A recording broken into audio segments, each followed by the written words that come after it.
A new neighborhood can mean new friendships. The Fullers were excited to have other kids their age to kind of play with. But when a child's joke becomes the parent's problem. Hey, what's so funny? Nothing. How is this all right? New friends become fierce enemies. Dad! Just back and forth with phone calls. I'm telling you something! Shut up! And then she had to deal with some man, you know, that had psychological problems. You want me to show you? I could tell that he was starting to be a ticking time bomb. Whose side are you on, anyway? That's when you made a decision to cross that line. There was nothing you could do to reel it back in. Like a snowball headed for hell. I hear somebody coming in. I think it's him. You are crazy! You did this!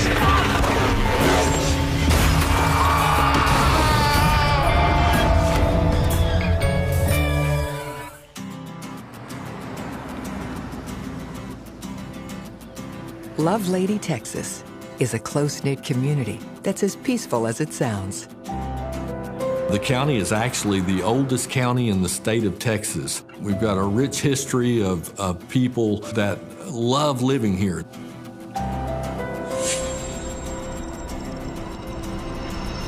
The neighborhood is home to many quiet, kind-hearted families.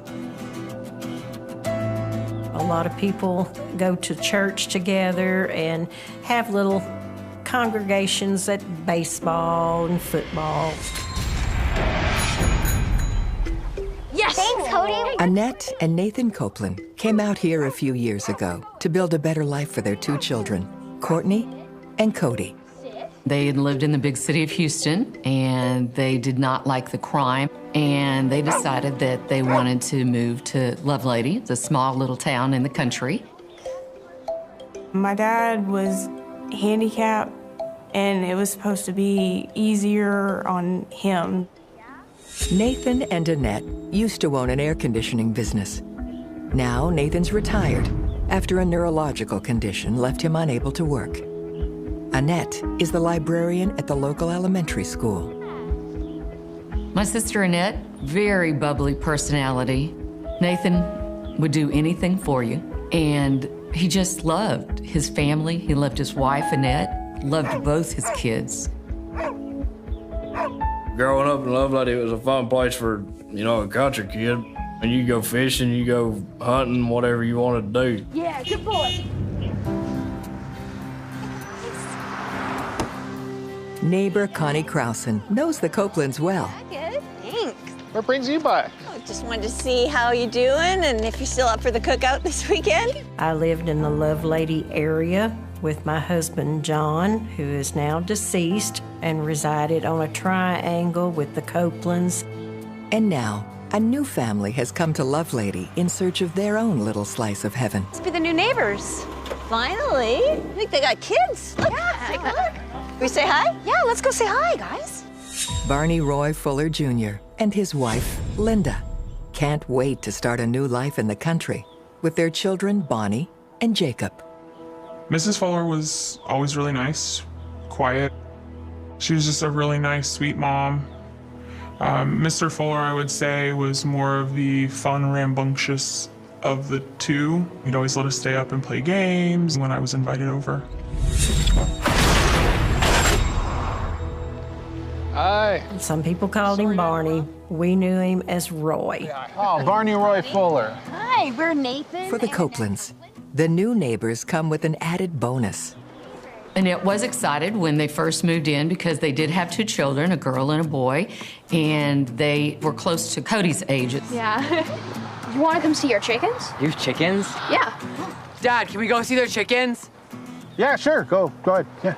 You guys are gonna love it here. It looks like the beginning of a beautiful friendship. But looks can be deceiving. Oh, you're right now, Barney. You want me to show you? In no time at all three families become fast friends. Yeah, come here, Quasar. Everybody got together. We had barbecues. And it's not just the adults who hit it off. Oh, what's going on? Hey, what's so funny? Nothing. It's a secret. Some secrets don't stay buried for long, especially the naughty ones. Hey, how was school today? Boring.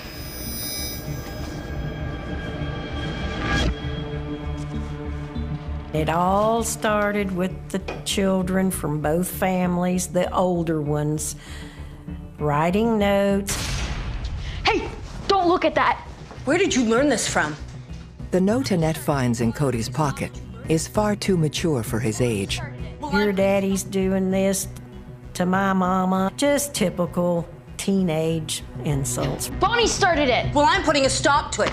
Go to your room, now. These are the kind of things kids learn from their parents. Annette, it's teenagers. You're only going to make it worse if you get involved. This is unacceptable. Usually kids, when left alone, will resolve their problems. It seems to always escalate when parents get involved in children issues. I think it's important we talk to our kids about this. As parents, we have to lead. Annette kind of did all the talking and was more the one that wore the pants in the family, you might say. It's just kids being kids. It'll blow over in a week. My children never used this kind of language until they started hanging around Bonnie and Jacob. Excuse me.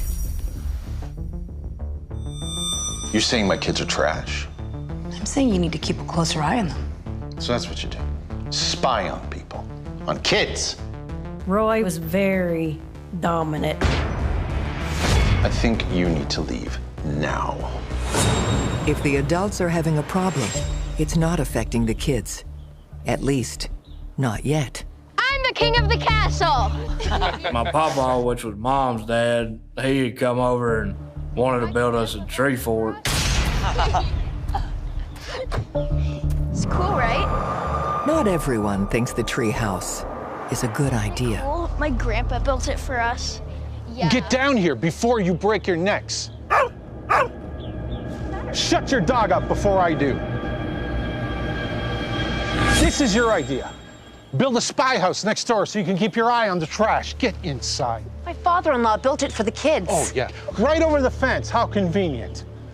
Barney, it's... I mean, why would you think that somebody would build a treehouse to watch you? Do you really think you're that important? Bernie, they're just kids. I know what they are. The family tries to put the confrontation behind them, but that won't be easy. Mom! Okay, come on, get down. Down, get down, come on, get down. And we would just start hearing shots, one after the other. And now, the Copelands think they're under attack. 911, what's your emergency? Someone's shooting at us.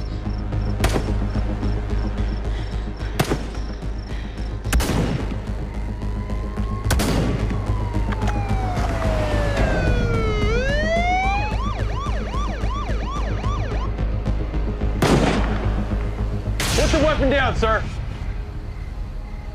Gun down now. What the hell is going on? This your property?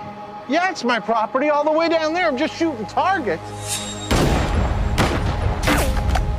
People in Texas routinely practice with their guns and target practice, and it's not unusual at all. I'm on my property, right? You need to relax. It's not against the law to target shooting your own property. How is this all right?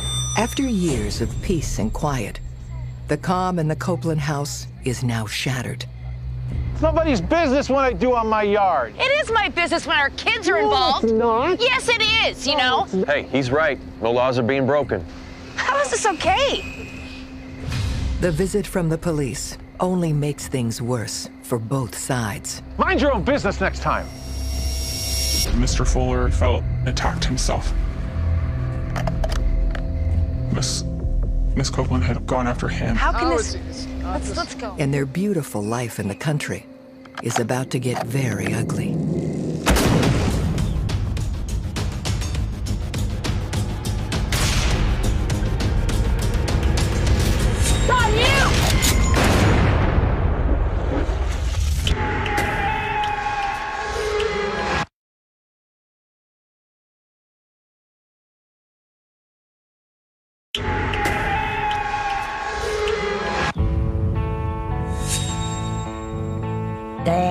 on the Fuller side, Mom on the Copeland side.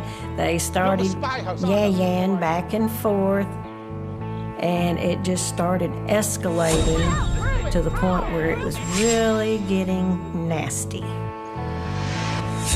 The Copelands were happy to welcome the Fullers into the neighborhood until childish insults led to adult confrontations. You're saying my kids are trash? I'm saying you need to keep a closer eye on them. Now, no one is immune to the tension, not even the kids. Me and Jacob, you know, we're neighborly, being friendly, and hung out and had fun. So your dad's building a chicken coop? Yeah, I'm really excited. Nice. How many chickens you guys are getting? I don't know, probably more than you guys. Nice. Hey, Cody! Come here. I think it's best you find another good place to go play. Why? Because I don't want you telling your mom what's going on in this house. I don't want her brainwashed little spies coming around here. What? Just go!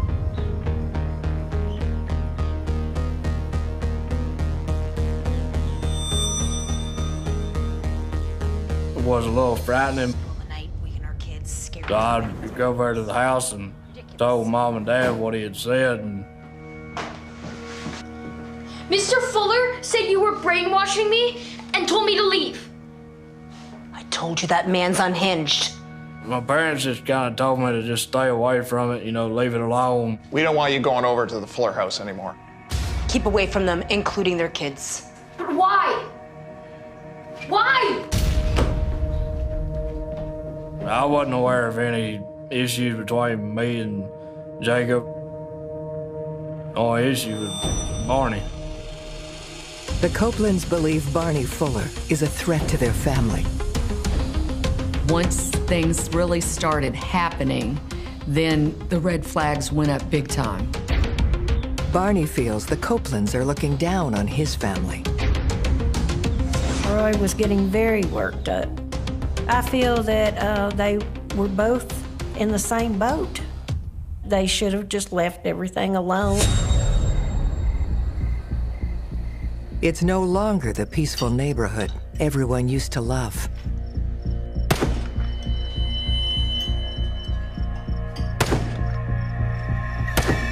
Barney liked to target shoot anytime. It didn't matter when. It could be 9, 10, 11 o'clock at night, and he'd fire anywhere from 20 to 100 rounds and laugh about it.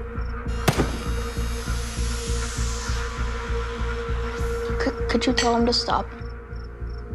The shooting was constant. You definitely felt like you were a prisoner.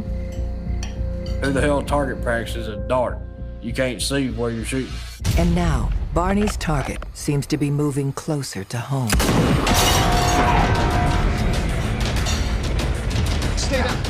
He shot our house. He aimed for our house and he shot it. Is he nuts? It was almost like a pattern that you would see on a gun range target. 911, what's your emergency? Our neighbor's trying to kill us! Things went downhill and they seemed to have gone downhill fast. It just seemed like it was one thing after the other. My mom had called the cops because there were like 4 or 5 bullet holes in the corner of our house. Barney Fuller did this. He's been shooting like a madman the whole time. Did you actually see him do this? We heard it. You would think that they could take the bullet fragments and figure it out, but they acted like there was nothing that they could do about it. We couldn't prove that it was him. We didn't actually see him shoot the house. There was essentially no physical proof that Mr. Fuller had shot our house. To be honest, those bullet holes could have been made by anybody. Come on, back us up. Tell him what a threat he is. Annette, this is your battle. The story was getting very tiresome. My husband and I really thought that she was calling the law mainly to aggravate him because he was of no threat at that time. He wasn't shooting at anyone or anything. Why do you keep calling the cops on me? I'm doing nothing wrong. Sir, Roy did not like seeing the sheriffs come up, and we knew it was aggravating him more and more and more every time she called the law. Keep calm. There's nothing we can do With here. no evidence pointing directly to Barney, police leave without pressing any charges. Barney and his family try to move on with their lives. Can I please see the chicken No, this time? it's my turn. For the last time, I swear. Okay, well, it's my turn again. No! But the Copeland's dog, Katie, has other ideas. Dad! The Copeland's dog had went over to the Fuller's house at one time and allegedly was killing some of Mr. Fuller's chickens.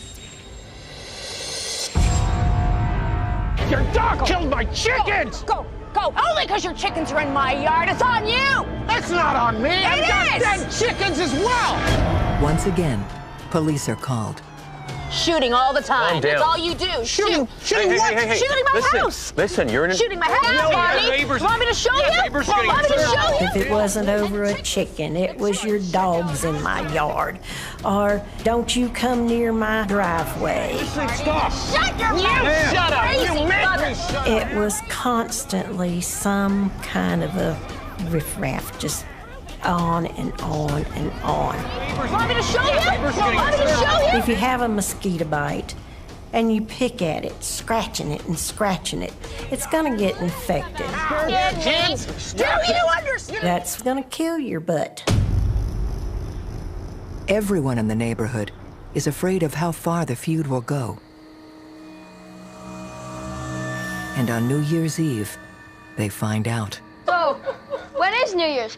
Yeah. When is New Year's? Midnight? I'll get it. You got it?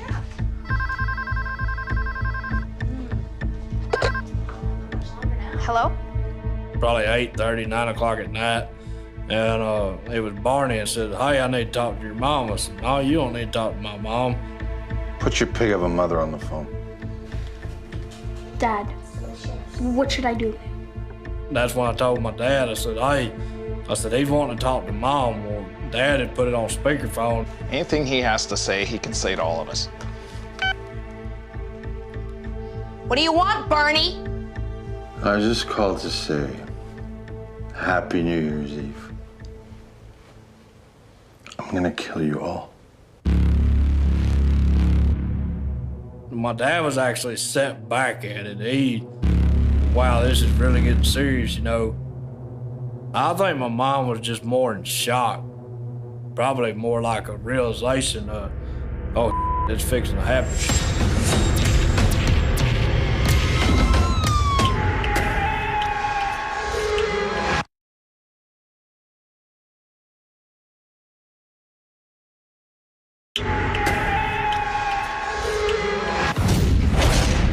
I'm gonna kill you all. At this point, things were really going bad. An escalating conflict has led to Barney Fuller threatening to kill his neighbor, Annette Copeland, on New Year's Eve. Fuller was calling on the house phone. He would talk bad to my sister. He would threaten her.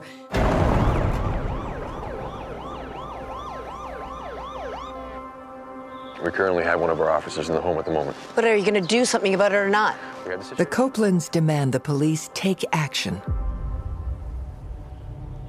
Mr. Fuller put a death threat out there, and the way that we all felt about it was he was going to act on it. Barney has finally gone too far.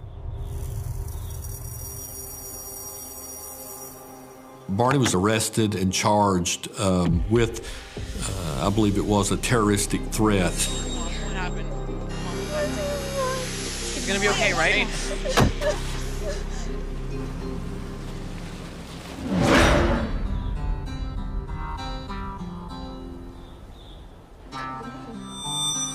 Even though Barney is charged, he's released on bail until the case goes to court. How can this be happening? The sheriff's department at that time just didn't feel that there was anything more they could do. outside. Once Barney got back, the fire was poked. It was wartime then. Barney feels like Annette is using the police to harass him, and he won't take it much longer. And I told her, Annette, quit calling the law. The man isn't doing anything to hurt anybody. Leave it alone. Annette will do whatever is necessary to keep her family safe. My parents, you know, they were worried about it, but they didn't ever show that towards their kids. Always make sure your kids feel safe. Annette takes out a restraining order against Barney. You've got to be kidding me. The restraining order requires him to be 300 yards from the Copelands at all times. His home is only 200 yards away. At some point, Mr. Fuller said, "This is ridiculous. This is my home. I'm staying, not being moved off my own land."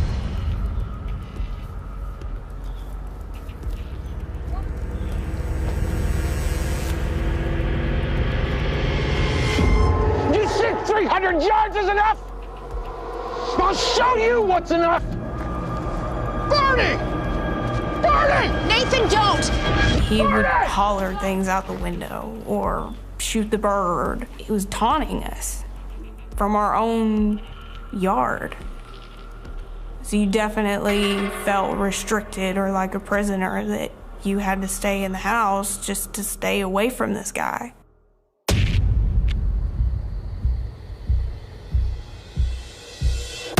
And Barney's continuous shooting makes things worse for everyone.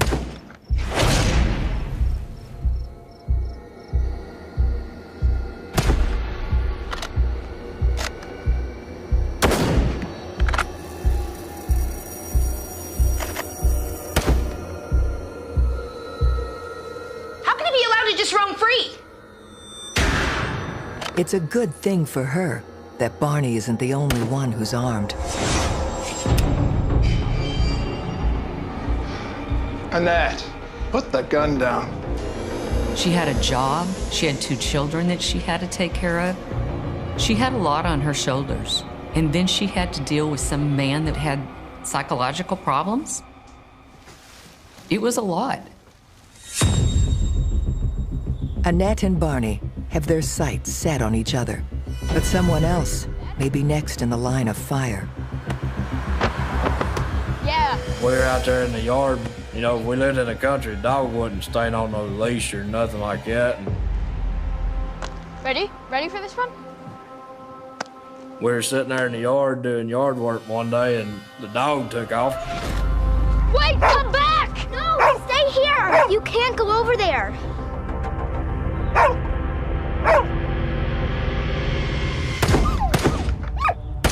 I didn't take in the fact that I couldn't see Katie, our dog, anymore. It didn't make sense to me, like, what had happened.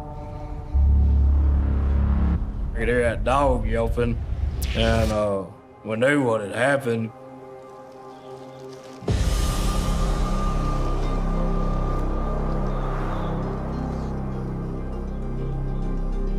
And he put her in the bag.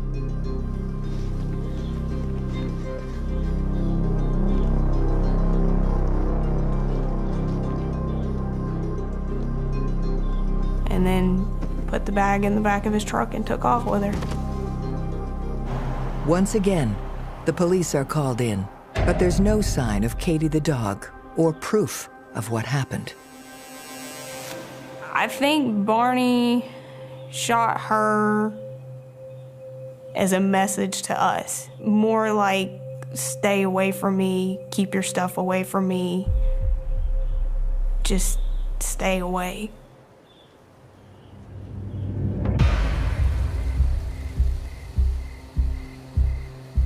It was going to hell in a handbasket.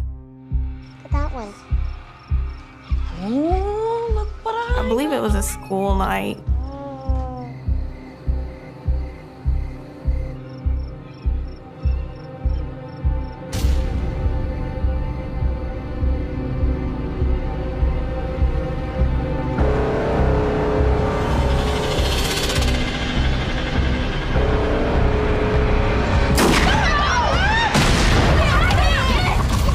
and you just hear this loud boom.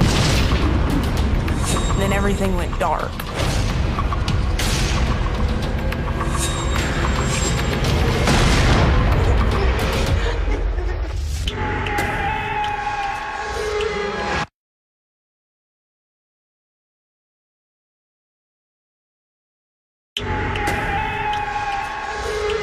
You keep calling the cops on me. I'm doing nothing wrong. It was definitely out of control. It was more than out of control. The feud between Annette and Barney has escalated into an all-out war. And we were sitting there watching a movie, and we heard a gunshot go off. The next thing you know, fire went off. Annette is convinced Barney is behind the attack. You could have made a clear shot right there from where I was standing. I didn't shoot the transformer from my porch. He said, I did not shoot that transformer from where they said I did. It was kind of a nudge, nudge, wink, wink. Nonetheless, it looks like there will be no escape for Barney this time. Sir? We contacted the power company. They assisted us on helping collect the evidence from the transformer where a bullet was shot into it. You're sure this bullet didn't come from your gun? We'll be back.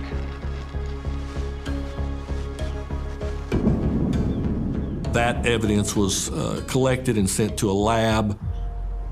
Nathan and Annette hope this will be enough to finally put an end to Barney's tyranny.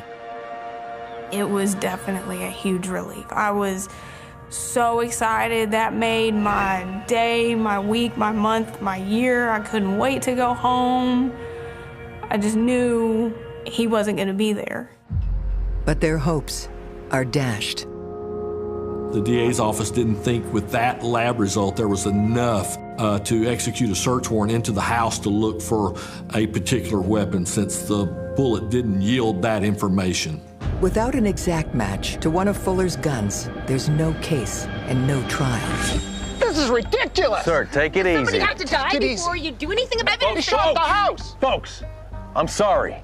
My hands are tied. And the sheriff's office kind of shrugged his shoulders and said, well, I hate to tell you this, but the only way we can do anything about Barney is if he kills one of y'all. It's unbelievable. News of the feud spreads through the community and comes right back to roost in Barney's backyard. Oh, you're home early? Yeah, I decided not to stay late today. The kids at school are teasing me. They're saying Dad's a wacko. You see what you've done? Don't you start with me. Barney's life is disintegrating before his eyes. Maybe these were really just prideful people that were gonna sink their heels in, bury their roots deep, and they were gonna fight it out to the end. The feud has turned the neighborhood into a powder keg. And the spark ignites when an earlier offense comes back to haunt Barney.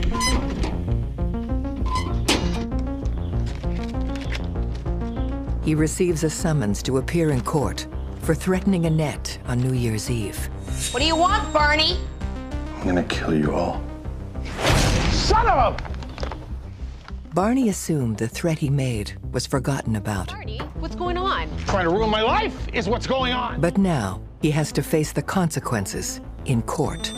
Roy was very upset over getting the summons. Barney, you need to just calm down. Don't. Don't.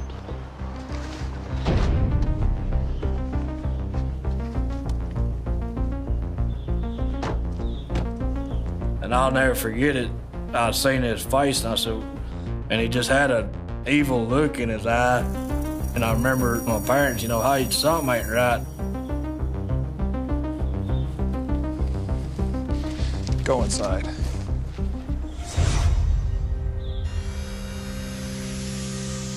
He was getting very worked up. and life in general. Everybody's gonna know how I fix it. I can't take this anymore. Then you just can't take it anymore. Really? You can't take it anymore. Well, you're not the one going to jail, are you? He was aggravated with the world at this point. He knew he'd got himself into a pickle. That's right. Leave me. See if I care. He got very, very angry at the world. And Linda and her children fled because she was afraid for their own lives. And that's when he made a decision to cross that line.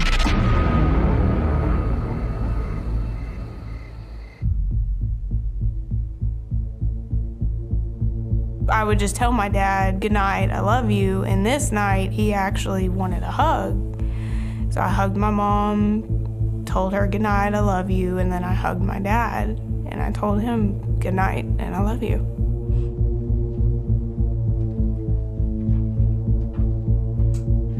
Dad, could you leave the light on, please? Sure. Thank you. Little did we know that night was going to change our lives forever. Good night. Good night, Cody. Good night, Sleep Cody. well.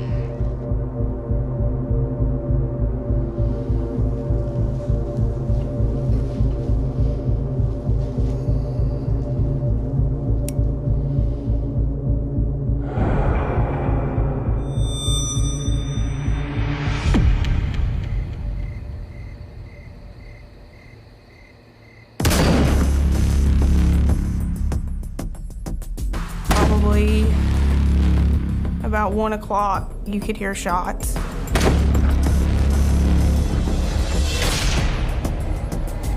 You come up the driveway, shooting. It's like a snowball headed for hell. There will be a shootout.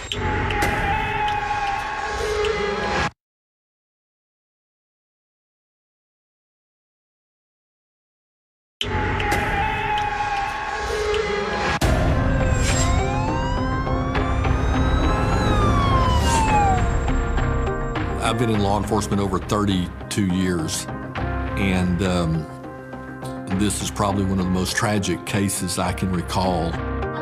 After years of fighting and countless calls to the police, the stage has been set for a final confrontation between the Copelands and Barney Fuller. Barney left his house with, as we know it, a long gun and a handgun. As he neared the Copeland house, he fired into the house with multiple rounds.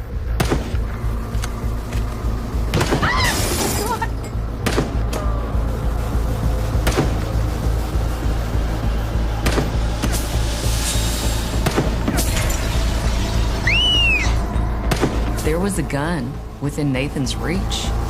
No, don't do it. Don't do it! Ah! Oh my God! Started hearing bullets going through the house. One bullet led to probably 50, 60, I don't know. And Nathan was probably hit very early on based on the scene. Please, my husband's been shot. Where? He's got one. Oh my God. He's coming. I crawled underneath my bed thinking, well, hell, maybe he won't find me. That's when I heard the door getting kicked in. Run! Oh my God, run! What can you do? Run!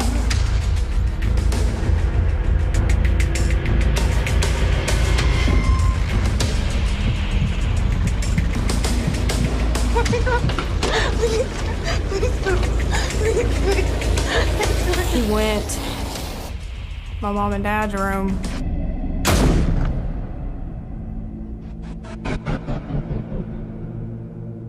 He's finished Nathan at that time. come. Please come. He's gonna kill us. My sister's in the bathroom and she's talking on the phone at that moment to the Houston County Sheriff's Office. She's trying to tell them that she needs help. No! And all I heard was shots. You could smell the gunpowder. It was just shot after shot after shot. Thought to myself, well, my parents are gone. I knew he was gonna kill them. So I crawled back on top of my bed, waited for it.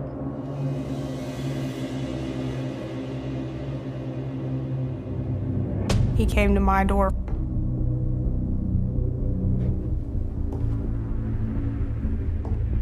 He was flipping my light switch, trying to get my light to turn on. And after he flipped the switch probably 8 to 10 times, he got frustrated and turned around and walked down the hallway.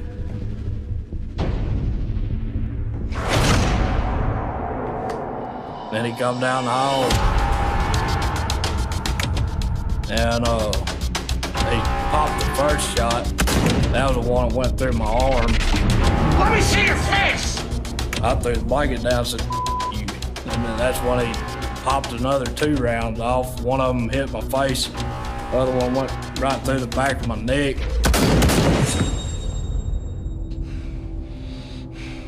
You dead yet?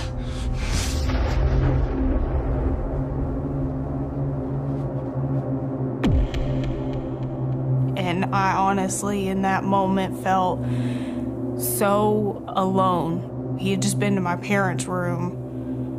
I'm not hearing anything from them. I'm not hearing Cody anymore. I felt like it was just me.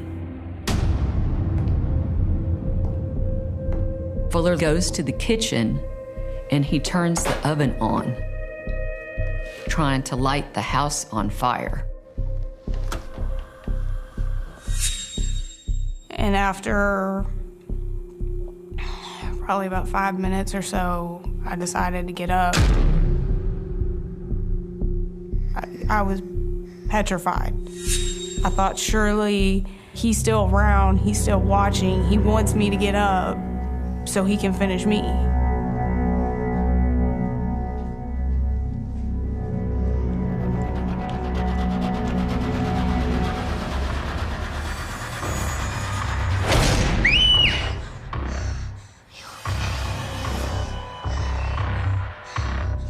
Cody's covered in blood.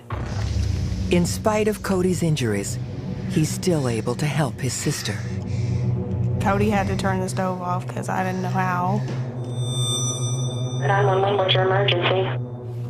I called the cops on the phone, told them, hey, y'all need to get down here. My mom and dad are dead. And I've been shot 3 times. And they said, well, quit playing on the damn phone. How hard and bad? Hurry, please. And that's when I handed it to my sister. Is your mother is she shot? Yes, my mother and dad are shot. And what about your brother? He's shot. And I remember rushing through the phone call, telling her, I have to get off the phone, I have to get off the phone. He's gonna come back, he's gonna kill me. No, please, I'm too scared. Well, this help is on the way, okay? Okay. Cody? Keep on talking to him, make sure you don't go to sleep, okay? Okay. Cody, you're so close to whatever you do.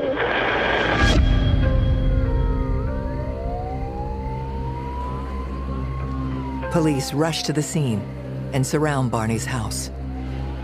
It was obviously a dangerous situation. He had returned to his house, certainly where we knew he had guns, had more ammunition. 911, what's your emergency? 911, my name is Barney Fuller. All right. If I just pull up in the front of the house, I'll walk out. Okay. Otherwise I ain't gonna walk out. Okay. If they charge the house, there will be a shootout. He came out of the house and there and surrendered to law enforcement.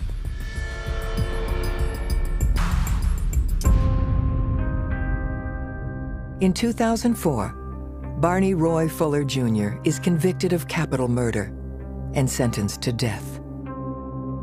Barney acted strange after the murder. He immediately confessed to the shootings. He wanted to plead guilty.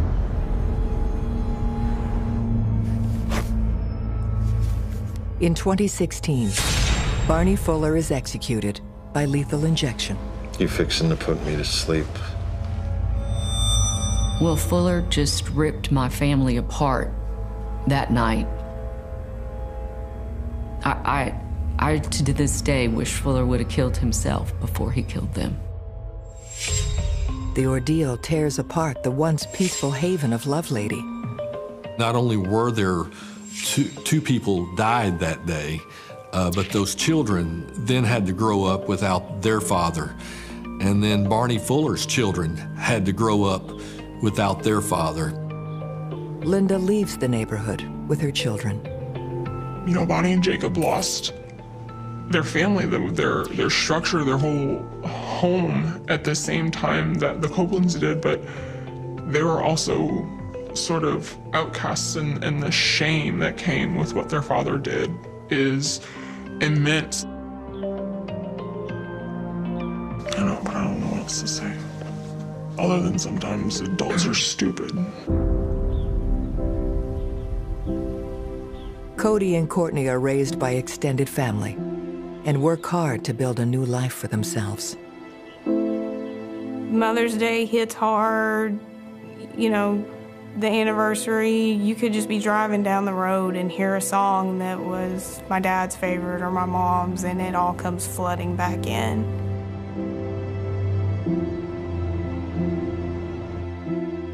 I'm expecting my first child on March 26th this year, and naming him after my dad, and his name will be Nathan Ryder. At least he'll have that part of him.